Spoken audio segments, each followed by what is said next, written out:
Every day we make choices that shape our lives: what to eat, what to wear, and how we spend our time. But there's one choice that can truly make a difference in our community and our country. It's the choice to vote. Your voice matters. Your vote matters. And it's never been easier to make sure your voice is heard. At vote.gov, you can register to vote in just a few easy steps. Whether you're a first-time voter or updating your registration, it's quick, secure, and straightforward. When you register to vote, you're taking an active role in our democracy. You're standing up for your beliefs and ensuring your opinions are counted. And it's not just about national elections. It's about having a say in the decisions that affect our local communities, our future, and our country. That's right. If you're not registered, take a moment today to visit vote.gov. It's simple, it's important, and it's your chance to make a difference. Register to vote today at vote.gov and let's show up and participate in this year's election. Your voice, your power, your future. Let's make it count. Visit vote.gov now. It's time to take action. What's up, everybody? You've tuned in to Just Draws, the podcast that explores hot topics and various experiences among same-gender-loving Black men. In each episode, we offer raw, vulnerable, and stripped-down perspectives to give voice to our frequently overlooked population. Here, we don't just scratch the surface, we dive deep, peeling back the layers of our experiences as well as heteronormative stereotypes. Let's get into this week's episode. All right. Welcome back to another episode of the Just Draws podcast. I'm Jeff. And this is Darius, aka DMC. All right. And today we are coming from the West Wing. Awesome. And why are we coming from the West Wing? There's not a whole lot I can say about that. Yeah. Right. Well, it's election season in the U.S. It's 2024. And that's going to be lined in with the theme of and subject of our podcast tonight. So, Darius, I'm going to kick it off to you and let you take up from here. All right. Thank y'all. So, with the upcoming election, we here at Just Draws wanted to have a conversation about how this election and some of the issues that affect the LGBTQ plus community, as well as Black men, how those issues really affect us. So on this episode, and this has been like the month or couple of months of guests for real, we have one of my frat brothers who works closely with election operations in Florida. So Just Draws listeners, please welcome Ben to the podcast. Hey, and we thank you for joining us on this episode. So one other thing that you will notice is that you aren't looking at our faces on this episode. So to protect our guest, aka the innocent, who sometimes really isn't so innocent. Wow. But whom we highly value, we didn't want to jeopardize any standings at his job due to his views or due to the views that he may share here. So we are greatly appreciative of you being here with us and really just kind of having some conversation with us. Again, thank you. Yep. Thank you for having me. All right. Absolutely. So let's get right into it, everybody. So we know that this year's presidential election and election day is November 5th, 2024. So while November 5th is the actual election day, one of the ways that we definitely can have our voice, and we in that means our community, and it also means, just the minoritized groups that we're a part of. The way that we can definitely have our voice heard is to get out and for us to vote early. So most states in the U.S. have already kind of started their early voting, or they're about to start their early voting. So I know that in Maryland, it starts here on Thursday, October 24th. So I think it's already started where you two are, right? Yeah, in Georgia, I believe it started on about the 14th, I think. October 14th. Yeah. And we in Florida started yesterday. So today we are on day 2 of early voting. How is that going so far? It's always interesting. So I've been doing this a while now. I've been actually working in this field since 2004. So this is not my first go around. I will say that it's been pretty smooth. especially for the first couple of days. And I'm always interested to see what happens in early voting because my personal job is very closely tied to election day. So whatever issues or problems may arise in early voting, I'm likely to see on election day. So I'm happy to say that so far it's remarkably quiet. Okay, That's that's good. what's up. Yeah, that's Yeah. always a good thing. Like no fights have broken out. None that have made it to the news. So Okay, and that's what's important. Right. glory. No, Stay out of the news. exactly. Because Florida has enough bad press as it is. Okay, okay, enough. Florida Yeah, man. yeah, yeah. Hmm. And What can all I of say? those things. Exactly. Yeah. And you're a native of Florida though, right? I am. I was born and raised in Fort Lauderdale, and I Hmm. am currently residing here now. Yes. Yeah. Yeah. So you can take the boy out of Florida, but you can't take the Florida out of the boy, huh? I don't know how to take that, brother. Yeah. Well, take it however you need to. So for all of the voting dates for anybody that is looking for the early voting dates for your area, or for those of us who are listening and are not in Florida or Georgia or the Maryland area, you can go to www.vote.org/early voting calendar /. And we'll put that link in the description when we post this episode. So Yep. I know that specifically for me, when I vote early, I do feel a lot better because I have fulfilled my civic duty to this country, and I have definitely made my voice heard. Also, and the lines aren't as long. So what have been you guys' experiences with voting early? Well, I'll say for me, I always vote early, obviously, because election day I have to be working. Right. But the great thing about early voting outside of the convenience factor is that if there is any sort of issue with your registration, if there is any sort of update that needs to be made to your record, then you have a little bit more time. If you wait until election day, there is no guarantee that you might get that problem resolved. And so Hmm. that could jeopardize the validity of the vote that you're casting in that election. So I always encourage people, if they are able, to take advantage of early voting in their area, and definitely to look up the dates, because here in Florida, each county does its own thing. So we Hmm. have prescribed dates that the state says that we have to have days, but we also have what we call optional days. So here in Broward County, we are doing more than what's required. We're doing 14 days of early Okay. voting. You may find counties that do different numbers. The Hmm. hours may be different. So it's really, really important to check that website, like you said, and find out what is going on for your particular area. Yeah. And for me, I normally vote early because it's an option. Since I've been here in Georgia, you get it out the way. One less thing, you can work it around your own schedule. You don't have to, you know, concentrate everything on one day Ooh, not and consecrated. right. You don't have to just wait and do it on election day. And there's only 12 hours usually for voting on election day. And like Ben said, voting early, you get the opportunity to address any mishaps that could happen, and you still have a runway before election day to actually vote.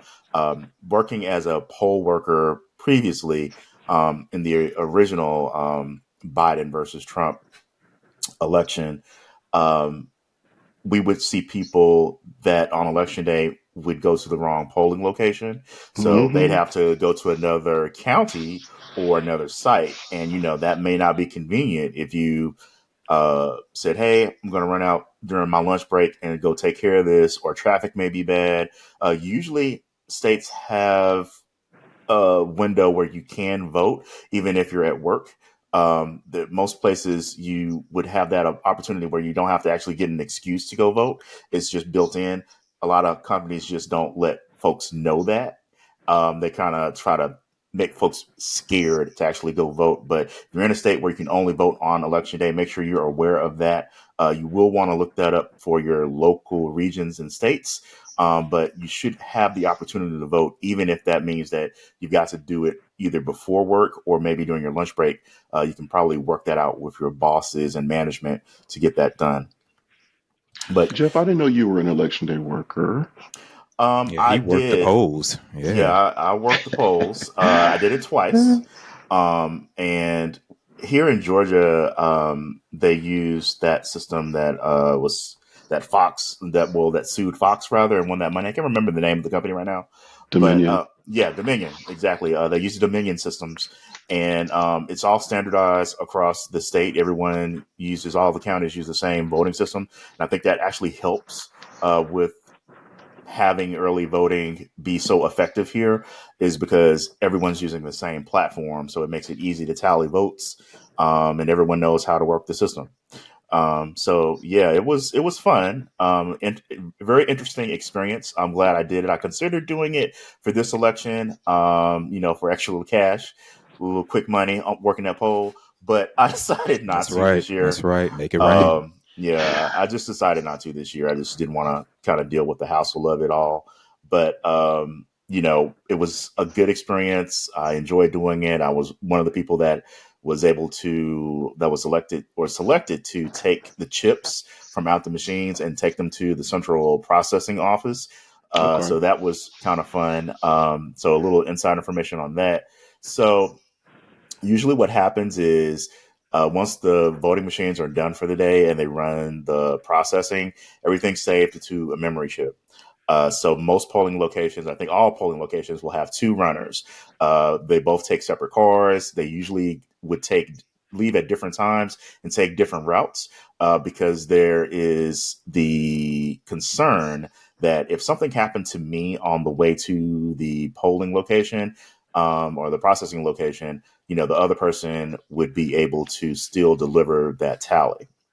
Hmm. And also it's a security thing because, when I say something could happen to me, that's a real thing because people have been known or it's been rumored to watch people who are leaving those locations to make sure that or try to, misdirect them getting to the polling location or the processing location. I'm sorry. So, but yeah, it was pretty interesting thing. I definitely would do it again. I just elected not to this time. Well, thank you for your service. We appreciate it. It's I don't know if people really know this, but it's difficult for us to find people who are willing to work on election day. We do find that the older generation is pretty reliable in that sense. Hmm. Sometimes they're a little bit resistant to the technology. Yeah. And so we like to get as many younger people interested as we can. But a lot of times, they work or just as yourself, they do it once or twice and they're like, oh, I don't want to do this anymore. I got to be there at 5:30 in the morning. It's a Right. long day. It's a long It day. is. It is. So, even if you were able to do it that once or twice, we appreciate it. Yeah, it Yeah. was during the pandemic, and I was unemployed at the time, laid off, so it was extra money for me. But yeah, I enjoyed the experience and would definitely do it again, just not this time. I think I've done that one time before too, back when I used to live in North Carolina. So yeah, I used to work the polls, or at least I did maybe a couple of times. They So said that about you. yeah, thank God for deliverance. So the you were talking earlier, Ben, about the hours and the voting days were Mhm. different in various counties. Is that based on population? No, it's really based on the county's discretion. So each county Mm, supervisor can make the determination for their particular jurisdiction what is best. If you have a smaller jurisdiction, then you probably don't need to do 14 days of early voting. okay. Down in the more metropolitan areas of South Florida, we Hmm. absolutely have to do 14 days and Yeah. 12 hours. Right. And it's just it is based on population, but it is at the discretion of the county. Okay. Got you. Got you. And then it's also a budgeting factor. Some counties just don't have the resources to Hmm. run To do early that voting much. sites Hmm. exactly for that amount of time. Okay, got you. One of the things that I noticed or I read about when I was doing a little bit of research on some of the issues, and I think this was something that I've kind of always known about, but I didn't know that it was to this extent. But this notion or this concept of line warming, and I was hearing that line warming actually still is illegal in certain states. And so, for our listeners, Ben, can we talk a little bit about what line warming is? Absolutely. So line warming can border on what we call solicitation. Mm-hmm. And the devil is in the details, really. Right. After 2020, the Florida legislature passed what we refer to as SB 90. So it was a Senate bill, and it sort of restricted the amount of line warming that could be done. So, as far as people walking those lines, handing out water, providing Mm-hmm. chairs for elderly voters who might need Mm-hmm. to sit, an umbrella for someone who is waiting out in the sun to provide them some shade, there are um, some folks who would say that, hey, you are crossing the line Okay. and you are doing this with the intent of swaying this voter one way or the other. Mm-hmm. And Okay. so then if you are doing that, then how do you prove it? Like, how do you say, well, no, I'm just trying to be a good, decent human being Right. and give Right. this Right. person some water so they don't fall out in this Florida heat? But then you got Mm-hmm. to go to court and then you got to, prove that your intentions were altruistic and that you weren't working for a particular candidate or party. So Mm-hmm. I've seen that a lot of people have just said, you know what, it's not worth it. Let me just not even deal with the hassle of even putting myself in that predicament. Mm. Yeah, we and that was something here in Georgia as well. There was a law that was passed. I don't remember. I don't think they called it line warming. It's the first time I've heard that term used. But yeah, they called it like the Georgia water law or something like that, where people were giving water out to people standing in lines because the lines were so long, and so just like Ben said, it was looking like, or they wanted it to seem like, oh, people are trying to solicit votes and things like that, because usually the more conservative people are not really involved in that type of process of like, oh, let's hand out water for people, you know. Right. Okay. Yeah, it was. I thought that was just really interesting, and I guess I could see how people could perceive that as swaying votes or swinging votes. Because you're trying to be a decent human being, and some people just equate that with, oh, this person helped me, and so I might need to return the favor by et cetera, et cetera. So I could understand that, but just the fact that it's illegal to be humanistic is really interesting. Trash. Yeah. You can say Yeah. trash. Trash. It's trash. Absolutely. Absolutely. So let's move on to talking a little bit about the major races for this 2024 election. Of course, we have the presidential race, which is has been, a definite point of discussion every day, probably this year. We also have some Senate and some House races that are going on this election as well. There are, I think, 34 seats that are up for election. And are all 435 House seats up for election this year? I know the House runs every 2 years. I do not know how many seats are up. Okay. I feel like I read that in my research that all of them are up for election, but there are 34 seats that are up for election, Senate seats. And I also read that this election really is expected to be kind of highly competitive, especially the Senate and the House elections, because they are forecasting uh, uh, that it's a less than 5 seat difference between the two parties, and Republicans can take control of the Senate with like a net gain of 2 seats, or just by winning the 2024 presidential election because they'll get a net gain of 1 seat there. Currently, the Democrats have control with 51 seats to 49, and the Democrats need to gain a net of 4 seats to win the majority of that. So one of the things that we tend to kind of focus a lot more on within this election is really just the president and the vice president. But Ben, can you talk a little bit about the importance of voting for more than just the president and the vice president? Yeah, absolutely. Um, whoever you want, whichever candidate you're supporting to win the White House, needs Congress. They Exactly. can't get their agenda passed if they don't have the legislative body behind them. Hmm. So if you are aligning yourself with one candidate or the other, it is very, very vitally important that you not skip those down ballot races because hmm your candidate needs the House. Your candidate needs the Senate. And I think a lot of it Exactly. is just that people don't know how a bill becomes a law. Like, hmm maybe we need to go back and watch Schoolhouse Rock. That's Schoolhouse Rock, Right. valuable. please. Let's go do that. You Please. know, Right.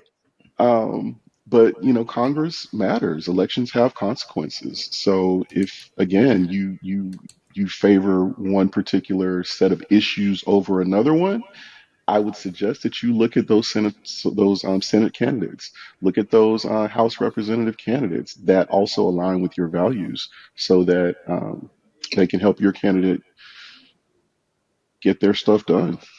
hmm Yeah. Got to come back in 2 years. Right.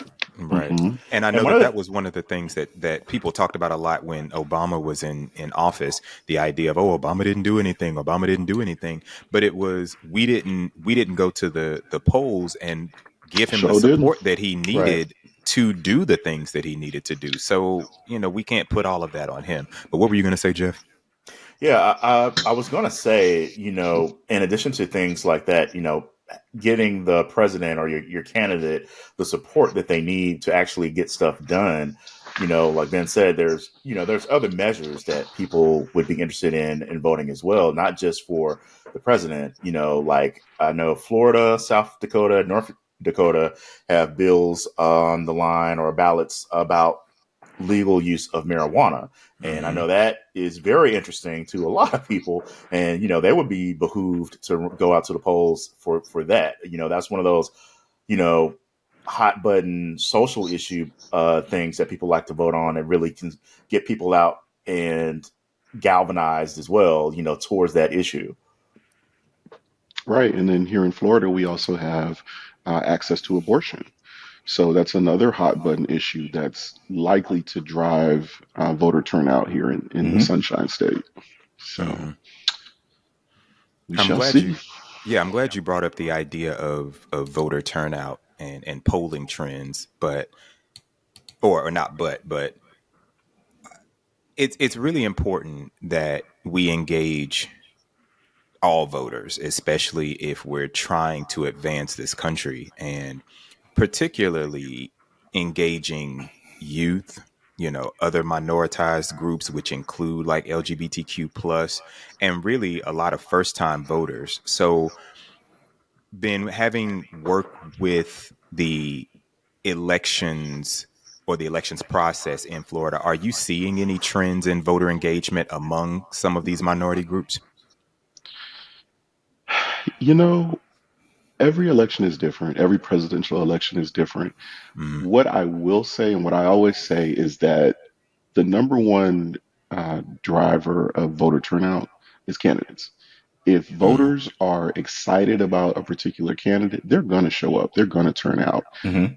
What I noticed in 2008 with the first candidacy of Barack Obama mm, is that the excitement level was off the charts.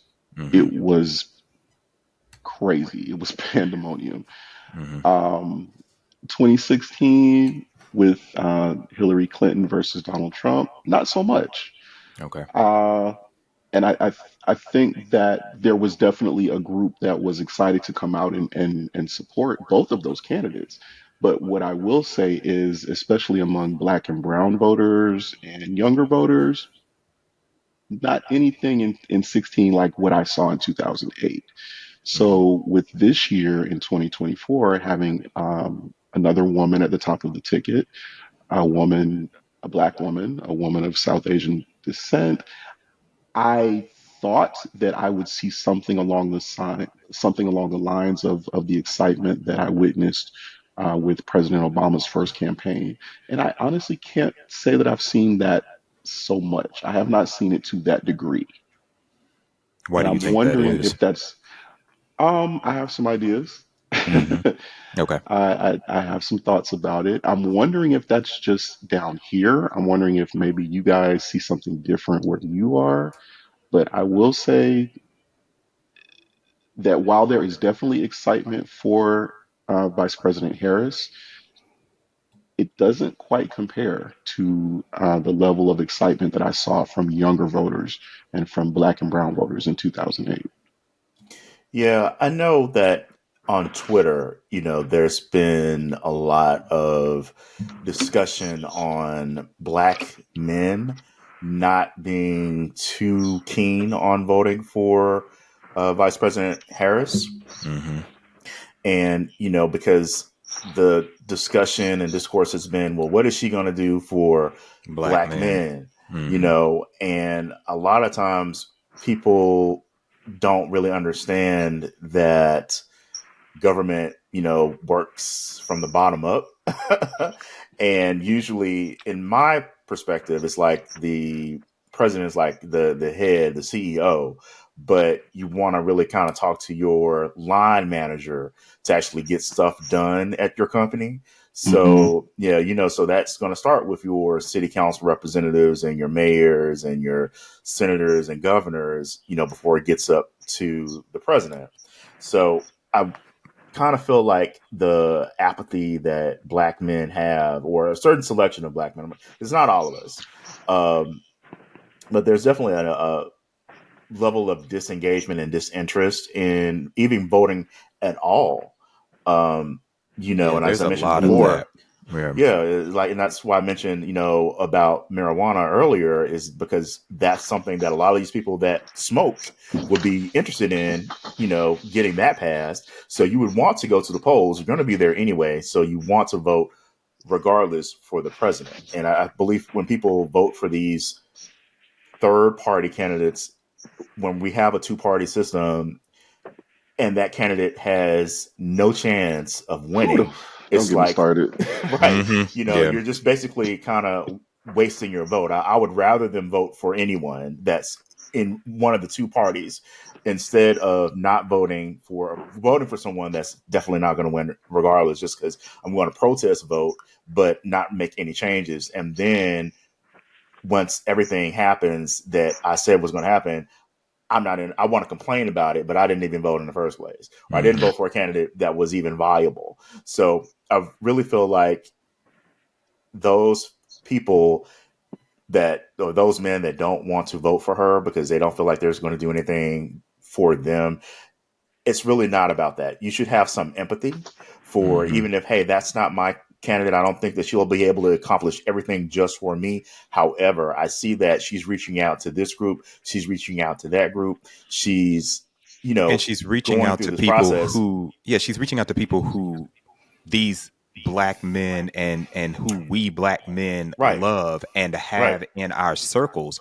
So while there might not be policies, but Vice President Harris has definitely outlined what she plans to do. exactly, But even if she had not done that, if you just research her policies and see what policies may affect people that you love, like your grandparents who are on various medications, Hmm. your wives and or girlfriends, or that these abortion rights and like all of this stuff, like pay attention to more than just what somebody can do for you. exactly. Well, Jeff, I'm so glad that you said that it's not all black men, and it's not. No. I wholeheartedly agree with that. I wonder, and I really don't want to, cast a judgment here, but I'm wondering if that minority of black men who, do sort of suffer from that apathy, I wonder if that is mostly our cis het brothers. I feel like it is majority them. Like, it may not. They've definitely. coalesced into a loud group Hmm. or a vocal group on Twitter and X. They're posting things and this, that, and another, and they're getting retweets and things like that. So the discourse is there. But Hmm. yeah, I feel like it's definitely those barbershoppy cishet guys Hmm. that are like, she's not going to do anything for me because they want $1,200 stimmy again. See, and I just be wanting to be like, straight man, Yeah. what's wrong? What's wrong with What's y'all? going on with y'all? Yeah.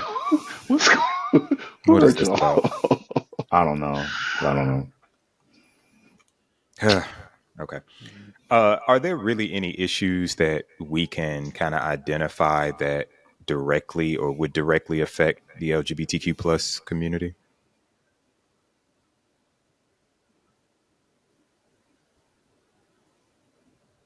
Crickets. know. Well, Right. I've got an idea. So one of the things that the president gets to do is put people on the Supreme Court.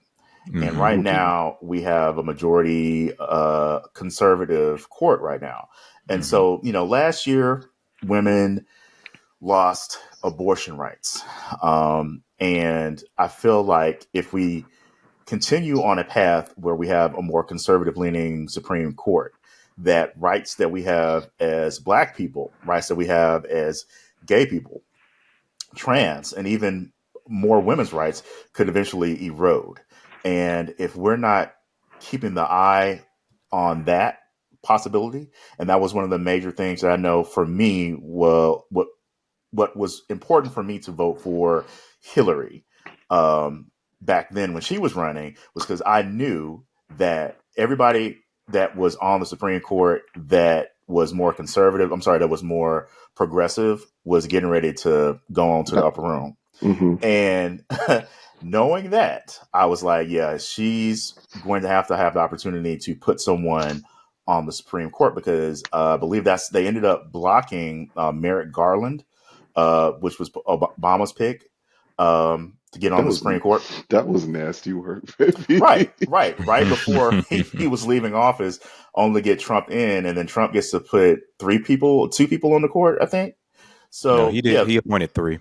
three, Three. yeah. So Hmm. yeah, I mean, he's got what is that, like a third of the court up there. So yeah, we don't need to have another conservative president with that opportunity because the older people on that court right now, like Justice Thomas and I think Chief Justice Roberts, are older. They're like in their 70s or about to be 70. So you've got people that have held on to being on that court until they were in their 80s. And so we need to make sure that we are positioning ourselves in where those progressive candidates, progressive candidates and progressive judges can be put on the court so that we can continue making strides for women, for Black people, for Asian people, for all people of color and anyone that's marginalized, because that's You know, definitely going to happen with a conservative court. you're right. And Correct. then Correct. what I have to say is that one thing the conservatives really cashed in on was getting that message to their voters. And I think probably the Democratic Party should have leaned into that a little bit more. Um, but there's a saying that Democrats vote with their hearts and Republicans vote with their heads. But they kind of had their heads in the game. They really kind of had their Mm-hmm. heads in the game because the conservative voters who necessarily weren't a fan of Donald Trump, they held their nose and they voted for him because they knew that he would get them their justices. And well, he did do that for them. Yeah, they played the long game, and we as more progressive people usually don't do that. And I think it could also be because Republicans and conservatives can usually gel and like focus in because they're more monochromatic. Whereas on the more left and Democratic side, we've got so many different people with so many different agendas and wants and desires, like our Black men, that, hey, I want my thing going on and I want my thing going on too. So we're so diverse that it's harder for us to kind of focus in on the bigger picture. Yeah, Democrats have to fall in love, and Republicans, they just fall in line. Yeah, Right. There you go. Yeah. that's That's a a very, good very good, yeah, good good way to put analogy. that. Exactly. Yep. Fall in love versus fall in line. And I like the idea of that monochromatic sort of situation because it's all milk. There's a couple of So, specks of brown in there. well, no comment. So, are they really specs though? Yeah, there's specks. Or do they appear to be specs? Hmm. Yeah. Well, Hmm. Yeah. skin Yeah. folk don't necessarily be my kinfolk. That's it. And there you have it. So, So, when we're thinking about the presidential race, too, one of the things that a lot of people talk about during any election time is this idea of making sure that people do their research and that they find out what the candidates, specifically the presidential candidates, what their platforms are. And for some reason, and sometimes that's a little difficult for people to grasp. I don't know if it's that people just don't want to do the research, they're engaging in active laziness, I'm not sure.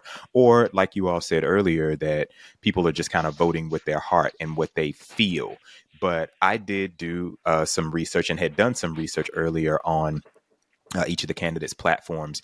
And so Trump is really standing a lot on the sealing the border and stopping Hmm. migrant invasion. He's talking about deportation a lot. He's really focused on inflation, and he's talking about America being the dominant energy producer in the world, which honestly, I think Obama was talking about energy production back when he was in office. He's talking about defending the Constitution and the Bill of Rights and fundamental freedoms, et cetera, and the right to bear arms, even though he's a felon. And he's talking about fighting for Social Security and Medicare with no cuts. And so I think that at least those areas of his platform are what people who aren't minoritized are really kind of drawn to a little bit more. But then there's also these other areas of his platform that should really give people pause to think about what's going on. Like he's talking about cutting federal funding for schools that push critical race theory and racial gender ideology and inappropriate racial, sexual, or political content on children. This whole idea of how schools are imposing these things on our children when we were growing up, it was just learning. Uh, the idea of keeping men out of women's sports, which is a direct attack to our trans brothers and sisters, making college campuses safe and patriotic again by deporting pro Hamas radicals. And then also this idea of election security, which we'll probably talk about a little bit later. It's really interesting that it's like you can see this whole list or see his whole list of platform, the things that he's standing on. And that should kind of be a way for you to go, okay, this is interesting. This is interesting. What? You know, all of that. I guess why is it that people have such an aversion to wanting to find out the facts? I think you hinted at it when you said that Hmm. people engage in active laziness Okay. because the information is there, and we Hmm. we live in the information age. Everything Hmm. is literally at the touch of your fingers. Right. You can find anything that you want. If you have a question about a candidate's platform or how they voted on any particular issue, you can easily find that. And the thing with former President Trump is that he engages in using a lot of dog whistles. Hmm. Um, those points that he kind of stands 10 toes down on are Hmm.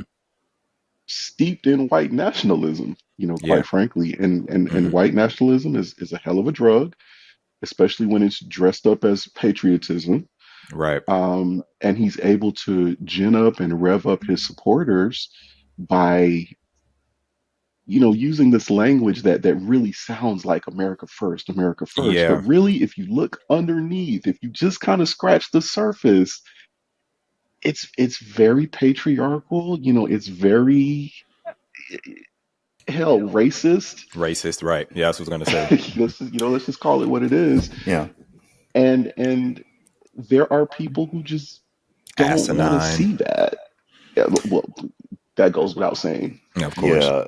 A lot of those, and they'll say, well, I do my own research. I do my own research, or, it's about his policies and this, that, and other. But when you listen to some of the things that he says, and even just in sound bites, he just sounds like a hype man, like he just kind of like says the things that people want to hear, but that doesn't have real substance to it. Like, yeah, I'm going to do this, and I was the best that there ever was, and this and another. But He he doesn't sounds have like he any. should be committed. Right, he has nothing to back those statements up with. And then when you present people with, well, the reason why the border is like this now is because he actually sabotaged that.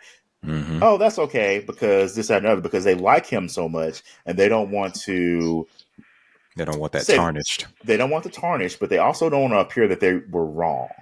And people Mm-hmm. don't like to do that. The people would rather be right and stand on their version of what's right. And even being presented with all of these facts and data, they still will be like, nope, nope, nope, nope, nope, not going to do it. He didn't do this. He didn't do that. So it doesn't matter if he said that he grabbed people by the pussy. It doesn't matter that he's a convicted felon. They just want to make sure that they are right and they're going to stand behind that candidate.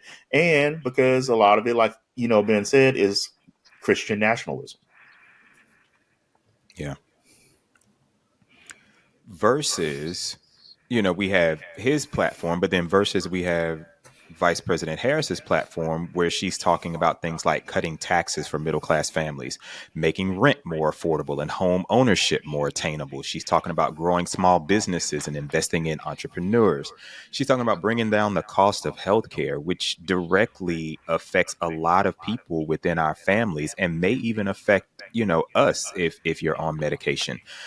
She's talking about supporting American innovation and workers. She's talking about providing a pathway to middle class through affordable education, affordable child care, lowering energy costs. And then, of course, one of the big things is this idea of Project 2025. She is definitely standing on not bringing that to fruition. And if anything, if people were going to do research on anything, that should have been the one thing that they should have been looking at is that document. Even though it was long, like, I mean, there are plenty of places that will give you the abridged version of what that is, and none of it sounds good. Mm-mm, mm-mm. Well, gosh, when you put it that way, Darius, it kind of sounds like a no-brainer, huh? You would think that. You would think that, but clearly it's not. People they're clearly people with no brains. So that's the thing. And even like when you think about the campaign, not the campaign, the debate, and I'm not a big fan of watching any of the debates. I know I didn't watch the vice presidential debate, which is the one I usually watch because that is the one that tends to excite me a little bit more. I kind of tuned in just for a little bit. I wasn't, that wasn't must watch TV for me, but I said, let me just flip it over here and see what's going on and see what's happening here. And I didn't expect to almost guffaw as much as I did. I did. Yeah, it Not was it was guffaw. almost guffaw because I barely have a stomach, so my guffaw is me not making a lot of sounds but giggling a lot. So yeah, that was what it was. This idea was she doesn't have a plan. She has 4 lines, and it's like see spot run, and I'm like, okay, what? And Vice President Harris was the border czar, and she is Biden, And then when he's asked about a plan and was asked multiple times about whether he has a plan, he's like, I have concepts of a plan. But Vice President Harris doesn't have a plan. Okay. I was just about done with concepts of a plan. I, Yeah, I I have thought that was concepts of a plan. I Exactly. thought Like, that was gonna take huh? me out. But we're gonna get it together. Okay, whatever, sir. And then of course my absolute favorite, which is they are eating the dogs, they are eating the cats. Eat the cat, eat the Oh, cat. goodness. Okay, my absolute favorite. I mean, I was taken out by that one, and I was like, wow, like really. And then to I don't know that I would have been able to keep a straight face if I was one of the moderators, because I would have been like, you are kidding right now. He's like, there is no documented source or nothing documented that is happening. And he's like, well, I was watching it on TV. So, okay, sir. So I Right. think that definitely at the end of this, we should probably play a little clip of that That little ditty. that little ditty, yeah, that bop, that's gonna take us on through the rest of this year. Sorry, y'all. That's Ditty, not Yeah, Diddy. not Diddy. Yeah, let's not bring that up. That Let's might be be another clear. conversation. We're just gonna go ahead and swallow that one. But all right. So talking about election and like integrity a little bit, and maybe these post election scenarios, we know that like election integrity was definitely a hot button issue in the past election when Biden was elected, and so much so that led to the January 6th insurrection. So do you all really foresee something like that happening again when there is an exchange of power? I think it could very easily happen again. Mm-hmm. I hate to say that, but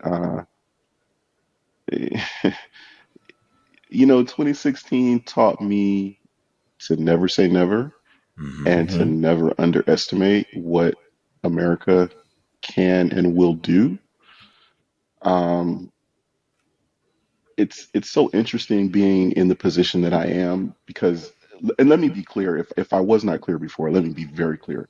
I am a rabid liberal, very progressive. I consider myself, but I have to leave that at home when I go to work.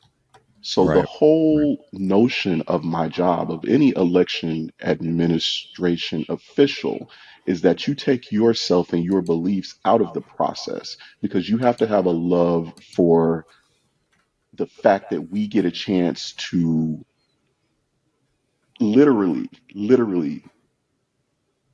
bring forth the will of the people, whatever that may be, whatever that is, whichever way that shakes out. We are the ones who have to guard that, and we are the ones who have to tabulate those votes and produce those results, and we have to do it with transparency, and we have to do it in such a way that there is no doubt that what we did represented the will of the people. So I find that since 2020 there have been elected officials, there have been um, appointed officials who don't necessarily have that mindset, you know, and it's very sad. It's very sad because again, I've been doing this since 2004, and I would venture to say that pre 2020, that's not something that we saw. That's not something that we saw within the realm of election administration. We didn't have people who were election deniers. We didn't have people to Right. say, Right. well, this candidate won on paper, but let's count it again. Let's check it again. I don't Hmm. know. We maybe had some irregularities with the vote. We didn't have that. We didn't have that, and you shouldn't have that. That has no place in the process of what we do. So, I don't disavow my beliefs at work, but they are not a part of what I do. They are not a part of the process of making this thing happen. So when I see people who do just flat out lie Hmm. about the way an election went, specifically the 2020 election, I have to be like, wow, you're not fit to do this job. You're not worthy of the position that you hold. So I would say, as an election official, that integrity is very, very important to me personally, and it's just vital to what we do. And it's interesting you say that, and you want to, of course, remain impartial. But uh, when you were saying that, it made me realize a couple of things, in that Democrats and liberals tend to be a lot more gracious losers. Like, we Hmm. can usually accept the loss and like kind of keep it moving. I'll say like maybe during the Al Gore hanging Chad situation, when he was running, and people went back and wanted to verify the votes, and I can understand that that's just come was a part of that older archaic voting system back then. But even when Stacey Abrams lost, there was a recount. She was like, "All right, well, cool, taking off the chin on the chin, just gonna take my loss and keep it moving." And not make a big deal about it, and not wah, I can't believe I lost type of deal that we get from or got from Trump. We can just kind of like lose and like walk away and be like, all right, well, let's re-strategize this, that, and other, and not end up crying like a baby over it. And that I think that's the part that kind of frustrated me. So we end up in a situation where you have January 6th and this insurrection and people reacting and getting so mad about it where we've never had that issue. Like if we lost, we kind of like lost and then that was just it. And I kind of hate to see that people have felt like they were emboldened enough to even do that in the first place and would think that they could get away with it because we know our black asses would not ever to be, would Oh hell Baby, never no. have Oh been hell able no. Hell no. are They to would you have been at kidding our organize me? like house. They that. would have been at our house right after that happened. Oh, What? baby, we would be unalived so We would have quick. Yeah, been exactly. shot. hmm Absolutely. Everything shot. We would have gone back to uh, hanging and everything else. They would have Right, brought all of that back if it was us. right. That's and you everything you said I completely agree with. And it's disheartening to think that that could actually happen. And I wonder if some of the fear of going against Trump in this election is why people may be voting the way that they're voting because they don't want some of these things to happen again. I think that's giving them a little too much credit. Okay, Mm-hmm. I can see that. Um, I think that those people who engaged in that insurrection knew what they were doing. hmm I think that his supporters know what they did. Um, and I Thought they don't could want to get away say, with it. I hmm definitely thought they could get away And they with it. I thought they don't could want get to away with it. Yeah. say, I don't want to say they enjoyed it, hmm but I just, eh, I'm gonna leave that there. Okay. I'm gonna leave that where it is. Cool. Cool.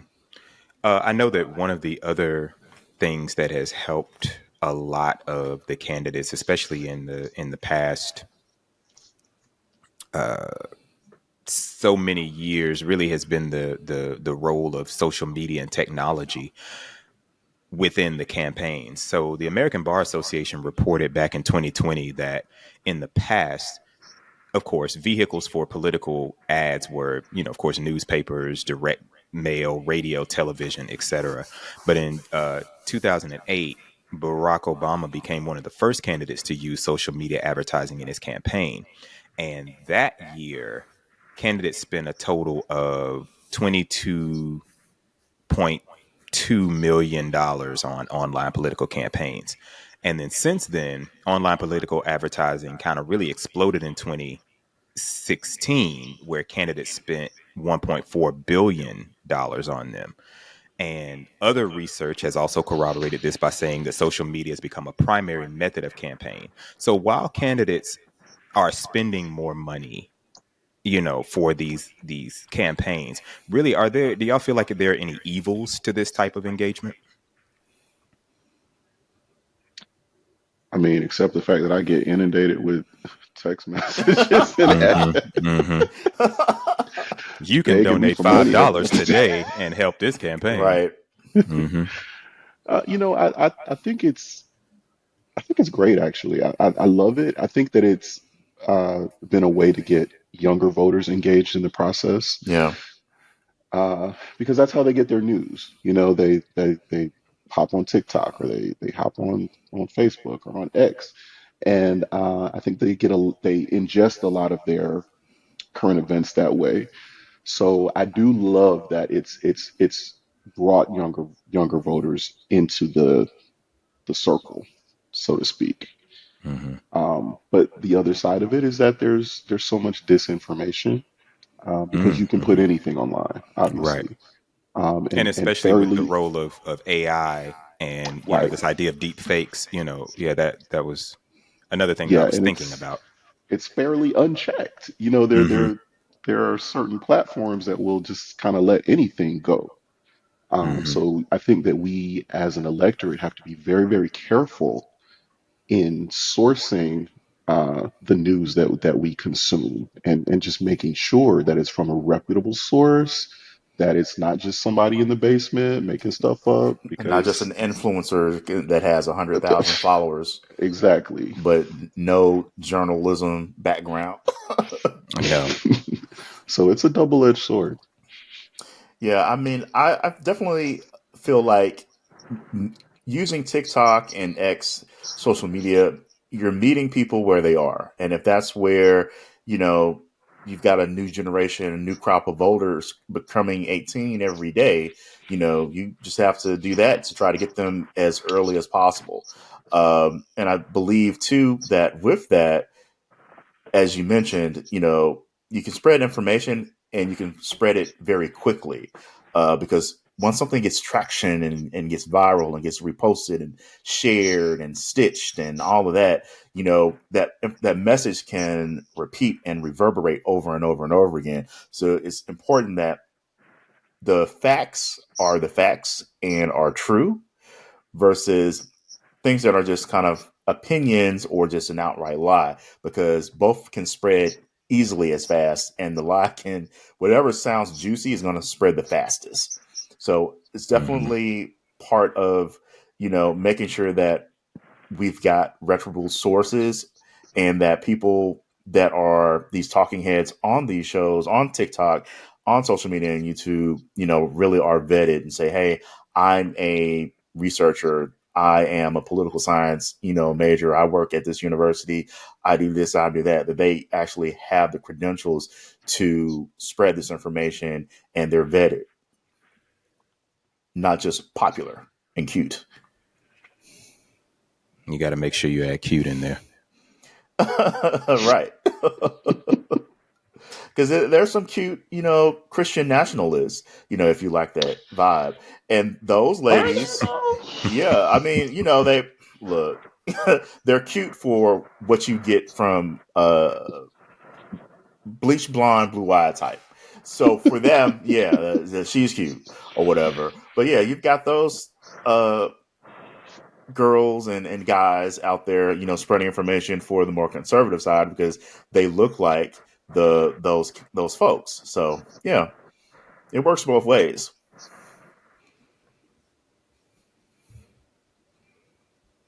Yeah. Any other potential evils to that anybody can think of? I mean, other than, like I said earlier, I think that I agree that that social media is good for reaching a particular subset of people, but it always kind of leaves me a little leery because anything can be put out there and people will run with Right. it because just because. I So mean, lest we Well, forget 2016, Russia yeah, and their attack on involvement, the presidential election. yeah, I right? was about to say. Their involvement, Yeah, I was yes, about to mention that. it was Yeah, so them. we have foreign interest in all of our elections because we're changing leadership every 4 or 8 years, whereas they've got dictators that have been in office and in position for decades, and so And that's what they're trying to bring here. right, so they to them they want to make sure they can influence our voters to kind of side with them because the internet is international, it's global, so you can set up bots and things and create AI and even pay Americans get on board. They could be on board to get checks and things. Excuse me. To spread this misinformation to other Americans, and so it's very important that we make sure that information that is spread is factual.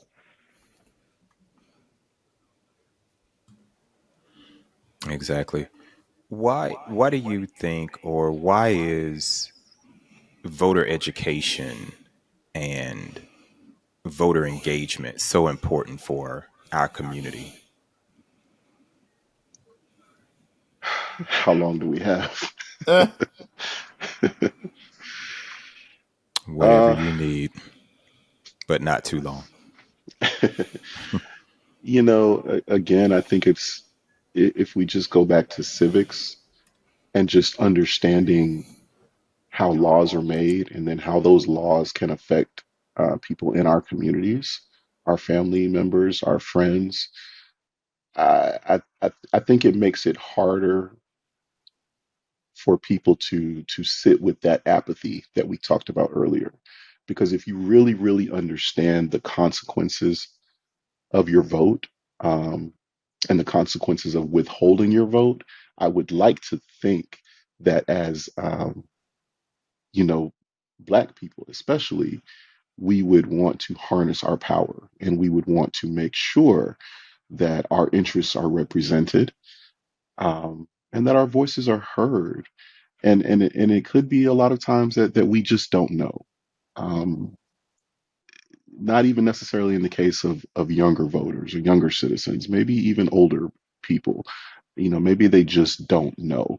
So I think it really is incumbent upon those of us who are a little bit more plugged in, who are, paying a little bit more attention, to reach out to those people and say, hey, XYZ, did you know? Did you know? Because a lot of times they don't know. The Um, each one reach one. each one grab one and Mm-hmm. drag one if need be. Mm-hmm. I have talked to so many teenagers, 17, 18-year olds, who say, my vote doesn't matter. My vote doesn't count. And I want to be like, do you know that I'm sitting here at 7:30 at night at work, making sure that your vote Making sure counts? your vote counts. Yeah. Right. And I hate that. I hate that attitude. So I think that we have to do our best, through platforms like this, through discussions at family dinners, uh, through just conversations, text messages. We have to do our best to make sure that our friends and our family, our enemies, are engaged with the process. That was a good point. I like the enemies, the addition to the enemies there. Because I don't Right. like everybody, but I still want No, you to go and I vote. don't like a whole lot of people. A whole lot of people. But back to what Ben just mentioned, about someone saying that their vote doesn't count. But think about it. Trump was on the phone recorded telling the Georgia Secretary of State that he needed 11,000. 11,780 votes.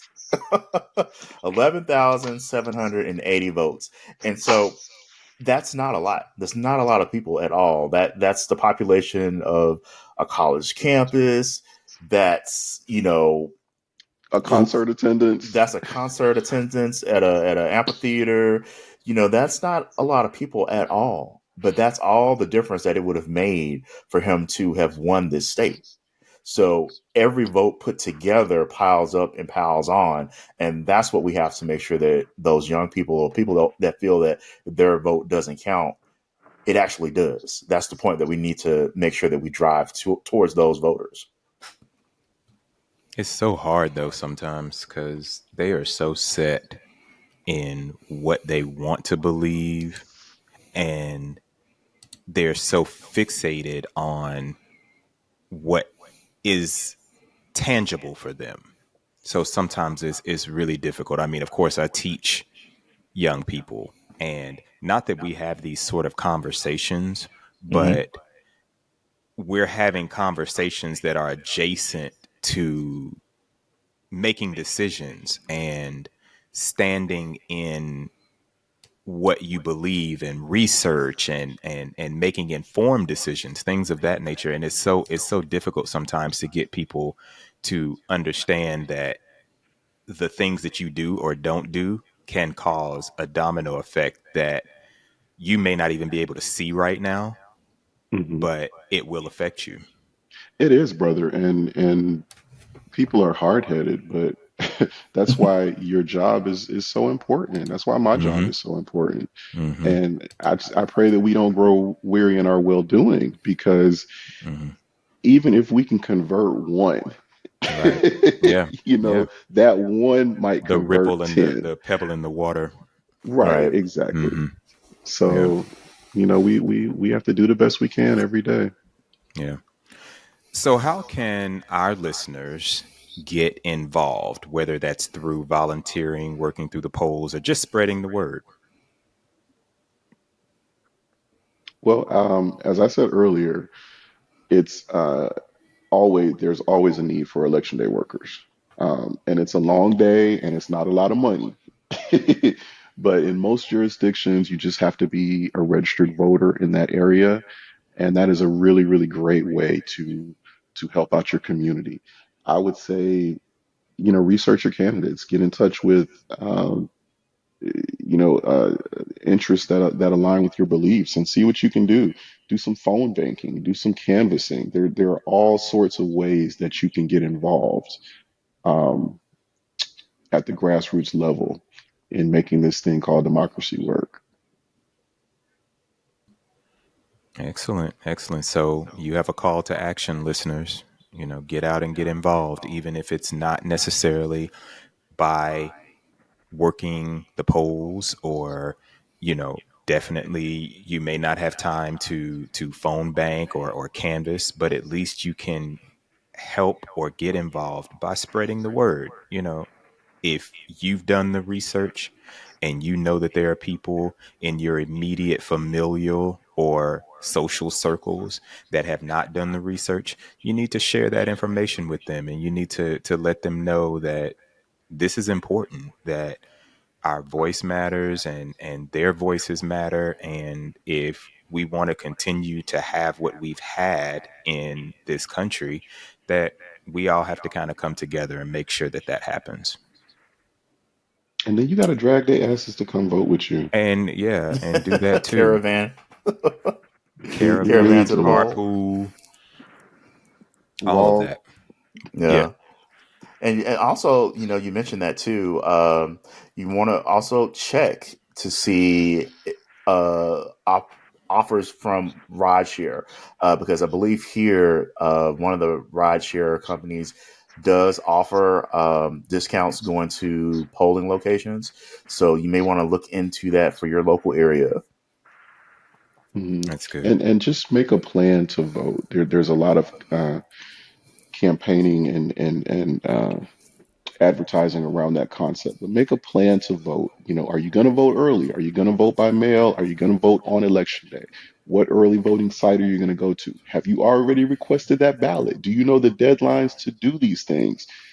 All of that stuff is important. So again, do your research, man. And if you aren't aligned with, the particular candidate that I'm aligned with, still do your research and go vote, because the only way that democracy works is for everybody to participate.